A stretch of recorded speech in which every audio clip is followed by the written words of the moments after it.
Beberapa hari sebelum pembunuhan terhadap Arifin, Yusuf kerap memantau gerak-geriknya. Perilaku itu kerap dipergoki Iska, pacar Arif. Di mata Iska, Yusuf sosok temperamental, sedangkan Arifin dianggap lelaki yang bisa diandalkan karena mencari nafkah untuk kebutuhan adik-adiknya. Inilah serial Tabir, perkara cemburu, nelayan bunuh nelayan. Arifin sang penopang keluarga.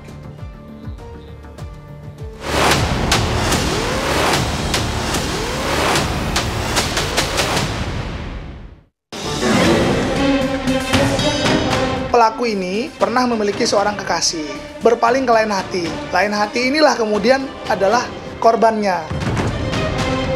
Saya awal pacaran sama pelaku itu 2018 Mei Juni. September saya putus karena dia selalu menindakkan kekerasan sama saya. Itu pun saya hampir dibunuh sama dia. Saya ambil senjata dari kapal. Saya ke warung lagi naik, lalu saya tendang sama temennya. Ya setelah itu ya saya keluarin senjata saya tusuk.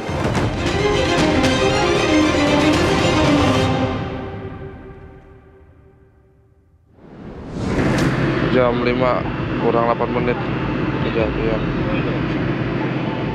Beberapa hari sebelum tragedi pembunuhan terhadap Arifin atau Arif, Yusuf kerap memantau gerak-gerik Arif.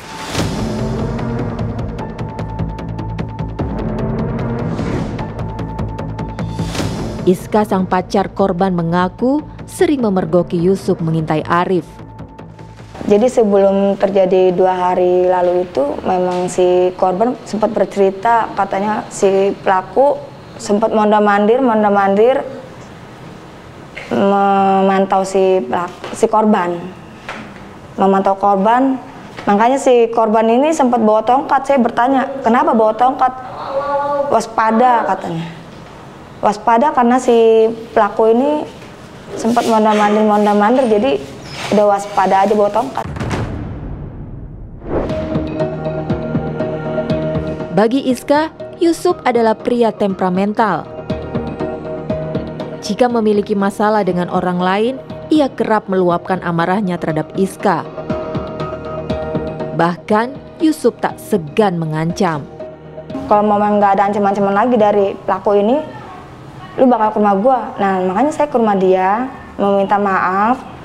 Saya pikir kan nggak bakal ada kejadian terulang lagi, ternyata seperti ini. 2019-an itu saya udah ke rumah dia, udah minta maaf, walaupun keluarga saya nggak salah. Makanya saya minta maaf sama keluarga saya, suruh ke rumah pelaku biar berhenti pengancaman, berhenti namanya ngancam-ngancam anak saya. Makanya keluarga saya mengalahkan diri ke rumah pelaku. Meresponnya ya udah, yang penting mah jangan diulang lagi Sup, kata gitu. Tapi tetap keulang lagi, kenapa bisa begini? Kayak bawa badik, itu pun saya hampir kegorok sama dia kalau diri saya nggak lemesin badan ini. Saya sering pas mau pulang kerja, saya selalu dijemput sama dia, terus saya mau dilempar juga ke danau dengan amarahnya dia, entah nggak tahu kenapa marahnya sama siapa, imbasnya ke saya, marah sama siapa, imbasnya ke saya. Makanya kenapa saya selalu ingin menjauh dari pelaku, karena selalu menindakkan kekerasan.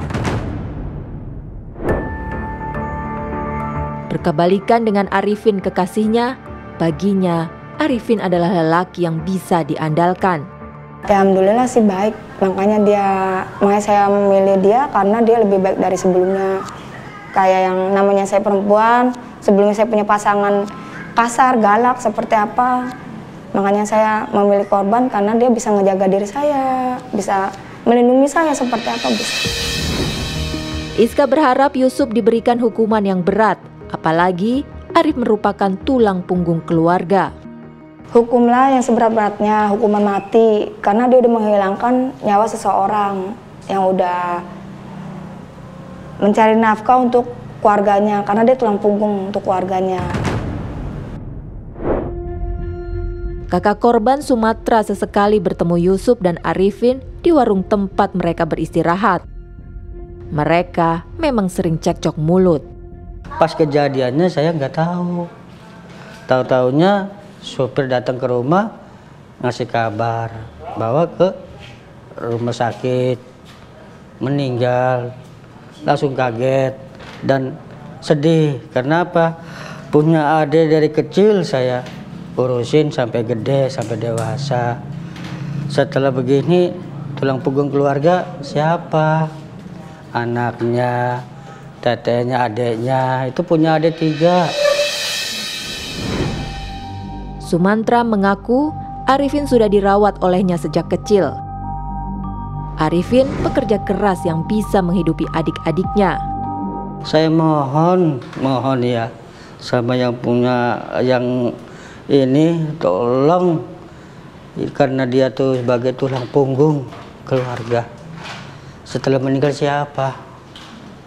Tolonglah, harus kasihan dengan anak-anaknya, dengan keluarganya. Setelah meninggal siapa tulang punggungnya? Saya mohon ya seumur hidup, mohon ini, kasihan emaknya, keluarganya. Siapa lagi yang ganti tulang punggungnya, yang nafkahan sehari-harinya, yang ngasih makan sehari-harinya? Siapa? Setelah meninggal siapa yang tanggung jawab? Saya mohon minta hukumannya seberat-beratnya. Keluarga berharap pelaku dihukum seberat-beratnya karena membuat tulang punggung mereka telah tiada.